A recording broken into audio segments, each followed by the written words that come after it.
Hey my loves, welcome back for another hair tutorial. Today I'm going to be playing in a lace wig from WIGS, but first we're going to go ahead and clean up our hairline. Now I get questions about why does my wig not stick? Now the surface, wherever you're going to apply your wig, must be clean. Alcohol is the best thing to use. Even if you think your forehead or your hairline is clean, always just go through and just make sure it's cleaned a little bit with alcohol, because natural oils, makeup, and all that can help the wig not to stick. Now this is what the wig looks like that we're going to be rocking on today. She is a deep wave lace wig.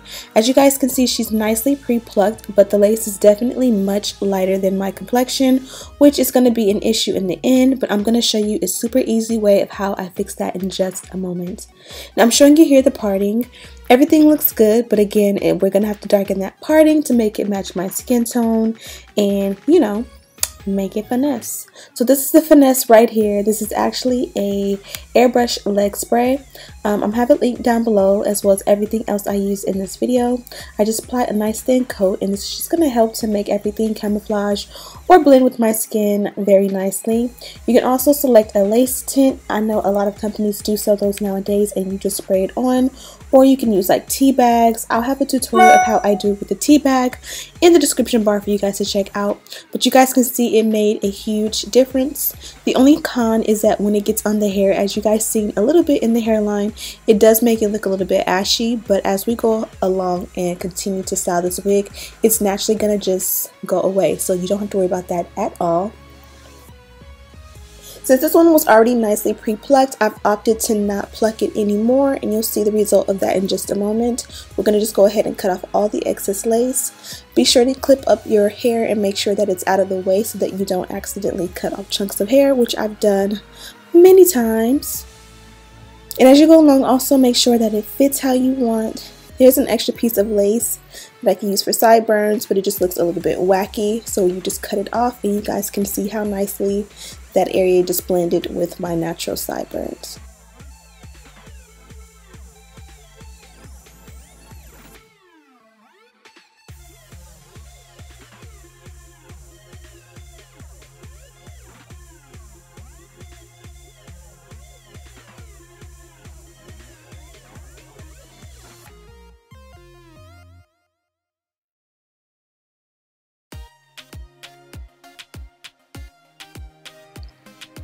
Now that we've bonded the wig down, be sure to allow your lace to have a little bit of time to dry and to melt into your skin. I would recommend that if you are a beginner, just go ahead and apply your wig as I've done here. You can either go from here and add a blow dryer on a cool setting to help it to melt into your scalp, or you can go ahead and use a scarf. Kind of take breaks and do things in sections. That way you can kind of make sure that each step of your work actually works out. I've kind of been doing this, so the wig or the lace is definitely not completely dry yet, but I'm definitely going to go ahead and move on to the next. As you guys seen, I went ahead and separated a few pieces of hair and turned it into baby hair by trimming it down to about ½ an inch long. Now I'm going to take the foam lotion of my choice, and I'm going to use that to kind of swoop the baby hair into the rest of the hair. Again, keep in mind that my lace is not completely dry because I went ahead and just moved on to the next step. So, you know, if you are a beginner, you might find that the lace moves. I kind of been doing this so long that I've just learned to, you know, work around it. And also remember that you don't want to get the lace too wet because it will make your lace move. Just a few tips. And if you don't like baby hair, you can definitely just take your mousse and just brush all of the hair backwards, kind of in whatever direction you want it to go. Or you can use a wax stick. A wax stick kind of, I think, works better in my opinion when I don't have baby hair, and the foam lotion works better when I do have baby hair. Just my take. Also, a lot of you will have questions of why I use mousse. I like mousse because of how natural it looks when it's all said and done. Doesn't this look beautiful? The only con to this is that the wig was pre-plucked and I did not go in and customize it, so all of the hair that's behind the baby hair kind of has a boxy shape at the front. It's easy fix. All you do is just take your tweezers and just kind of like pluck 1 or 2 times going all the way across, and it will kind of break it up so it's not so boxy. You don't really have to do a whole lot because it's already plucked so much. You don't want to bald the hairline, but you definitely want to go in and kind of break up that boxiness. If you are afraid of tweezers and plucking your hairline.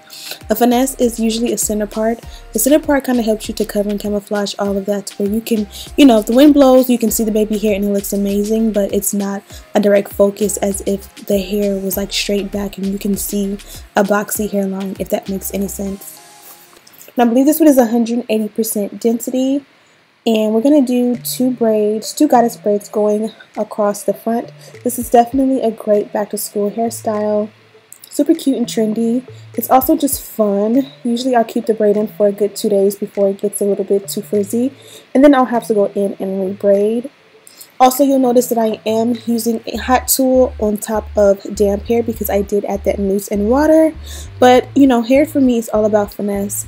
If I don't like the way something is going, I just switch and use something else. I really wanted the hairline to be flat and smooth. I thought water and the foam would do the job and a little bit of a brush, but it didn't do as amazing as I wanted, so I used a flat iron and it worked.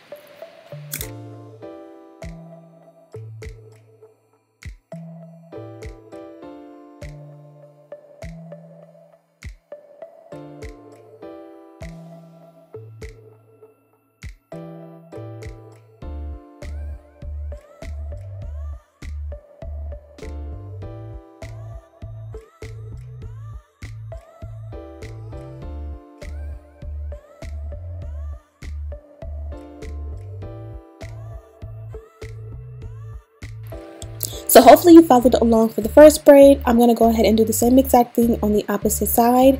Be sure to leave out a good amount of hair along the back. I did leave out a good amount of hair behind to cover the tracks, but I honestly could have left a little bit more. So that's something that you definitely want to check and double check and take a picture of your head or look in the mirror or ask someone to check for you and just make sure that it is looking really, really good back there, because that makes the difference, a huge, huge, huge difference in how the result of your hairstyle comes out. And I'm just doing French braids. If I had nails on, I would not be able to do this, and I am not an expert when it comes to braiding hair, but I do find it much easier when I don't have any extension or nail extensions. Who says nail extensions? I find it easier when I don't have acrylics on to just, you know, go through and braid my hair as well as my daughter's hair. Now that I've done two braids, I'm going to just go ahead and dampen the rest of the hair. I kind of want to pull out and show the natural curl of this. I kind of feel like it was a nice, beautiful, deep wave before. But when you go ahead and moisten the hair and kind of brush it out, it is so beautiful. A nice natural wave, kind of mimics a lot of women's natural hair texture. To seal this in and make sure that it doesn't puff back up, I'm going to go ahead and use a mousse. Now the mousse I did like in this hair, but I did end up wearing this wig for about 4 or 5 days straight, and I did find that like on day 2 and 3 I added my Tresemme conditioner opposed to reapplying the Tresemme mousse, and I did prefer the conditioner, and I just used like a moisturizing conditioner. I'll have that linked in the description bar as well as the mousse. So if you do purchase this hair, just know that I prefer a moisturizing conditioner, just because this one mimics natural hair a lot better, just because the ends do kind of puff up, especially going into this hot heat that we're having lately, and the mousse doesn't really protect against that, or at least the one I used didn't. Now the last step is going to be to add some jewels. Pick these up on Amazon. They're super affordable, and you just add a few in sporadic places. My daughter has been loving these as well in her hair, as I've been, you know, doing different braid hairstyles this summer on her. So definitely check those out. I'm hoping you guys are loving that the comments are back on, and also that you know, the uploads. I'm gonna have a wig sale coming up soon, and I'm also gonna have a giveaway. I've been waiting till the comments came back, and now that they're back, we're gonna have one pretty soon. So give me some suggestions on some things that you guys would love to win. Wigs, cash, let me know.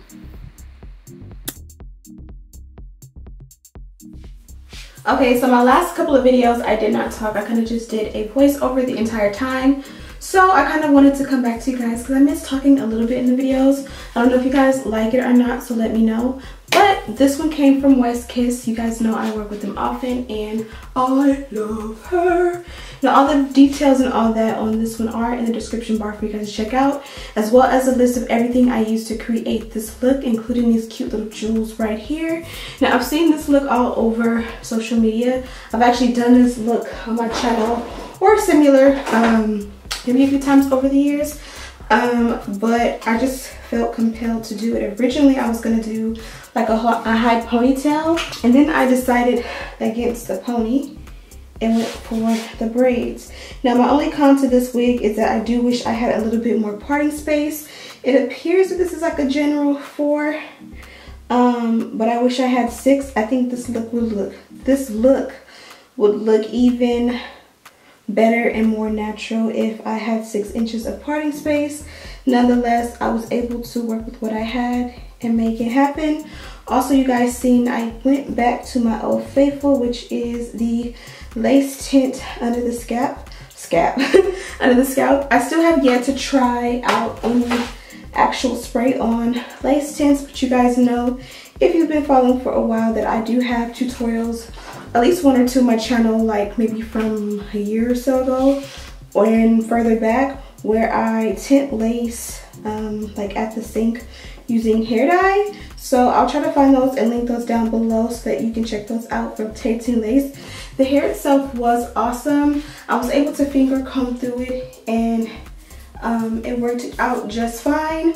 A little bit of shedding, but nothing excessive, just kind of a little bit normal, natural shedding. Now I would go back definitely and bleach the knots, but the wig itself fit like a glove. I did not add an elastic band. It did not come with an elastic band, and it fits me super snug.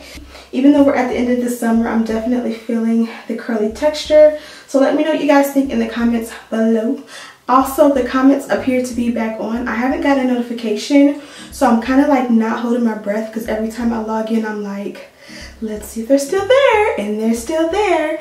But yes, I'm thankful for that, and I'm thankful that you guys have been commenting. I promise to go back and comment and reply to everybody. I've just been really busy, and again, a little bit skeptical that they were going to disappear. So it's like I didn't want to like designate time to go out of my way to comment back, and then you guys don't see it because it disappears. So yes, hope you guys enjoyed this one. Thank you guys so much for watching. Don't forget to check out the description bar for a list of everything that I used. Also, don't forget to like, comment, subscribe, share this video with your friends, and as always, I'll see you in the next one.